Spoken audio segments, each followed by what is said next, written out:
I want common man.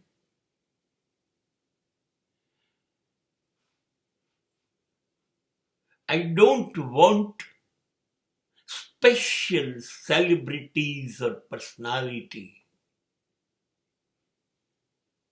He may be.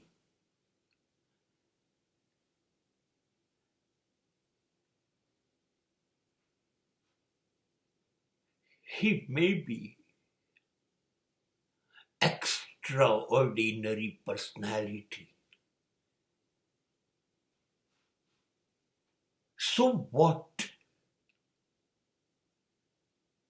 It makes no difference to me.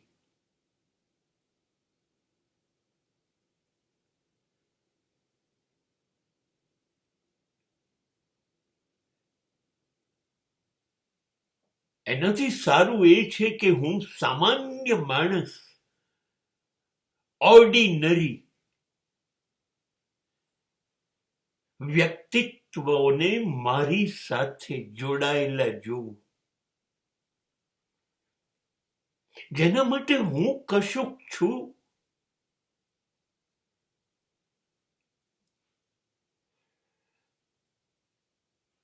He must give attention or a total attention to me.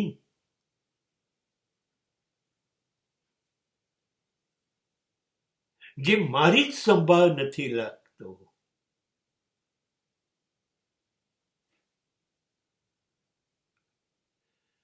જેને મારી જ કદર નથી, જેને મારામાં રસ જ નથી.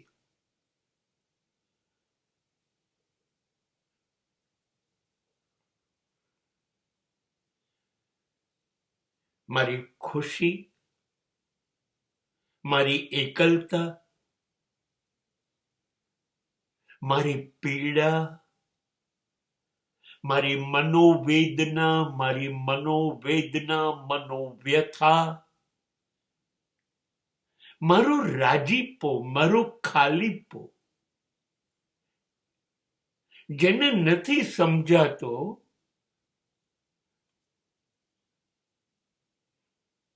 શું કરું એનું?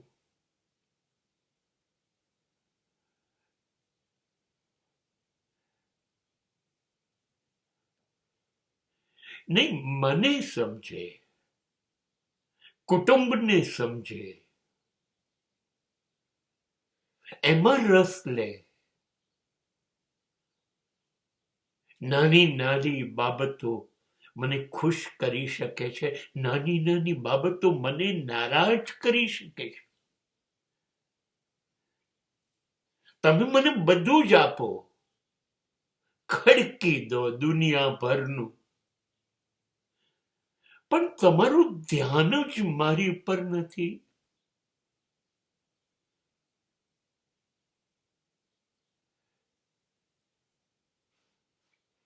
તમે ઘરને ઘર સમજો છો કે ગેસ્ટ હાઉસ?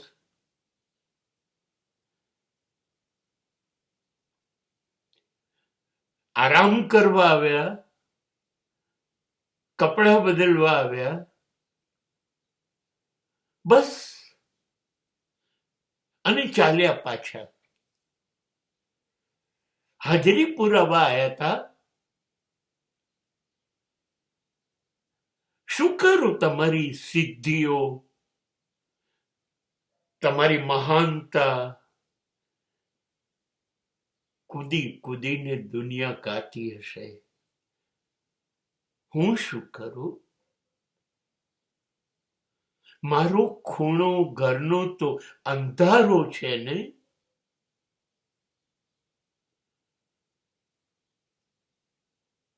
નહીં નહીં નહીં, બસ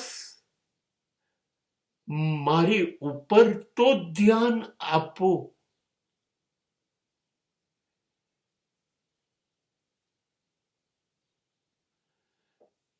મને તો ધ્યાનમાં લો. જો આ ન થતું હોય તો આ સંબંધોને છૂટાછેડા આપી દેવા હું કાયમ તૈયાર છું. અને હવે સમજણ તો ત્યાં આવી છે કે હું જોડાઈશ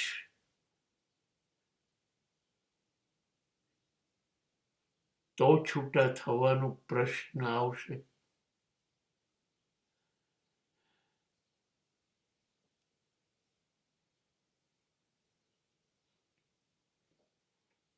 પરદેશની ડેટિંગની પ્રથા મારી વાલની પ્રથા એટલે જ છે.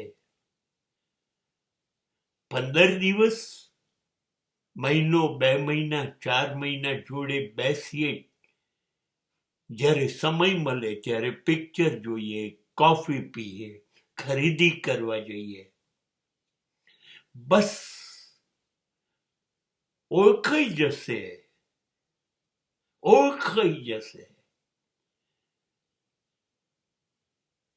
કે એને મારી લાગણીની કદર છે કે નહીં, એ કઈ વાત ઉપર ગુસ્સો કરે છે, એને મારી કઈ વાત ગમે છે.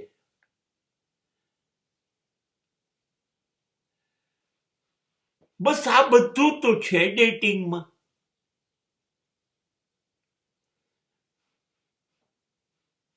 આ લગ્ન જીવન ગોઠવવું જ નથી, જોડે જીવવું જ નથી.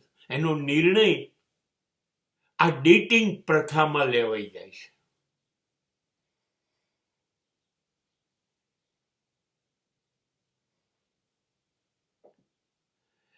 નહીં, એવા માણસોને જીવનમાં પ્રવેશ જ નથી આપવો. આ લગ્નની વાત નથી. લગ્ન એટલે જોડાવું. મારે જોડાવું જ નથી એવા પડોશી સાથે, એવા સગાઓ સાથે, એવા મિત્રો સાથે, કોઈની સાથે જોડાવું નથી. એની ઓળખાણ જ નથી કરવી જેની પાસે મારા માટે સમય ન હોય, જેને માત્ર મારી કદર ના હોય.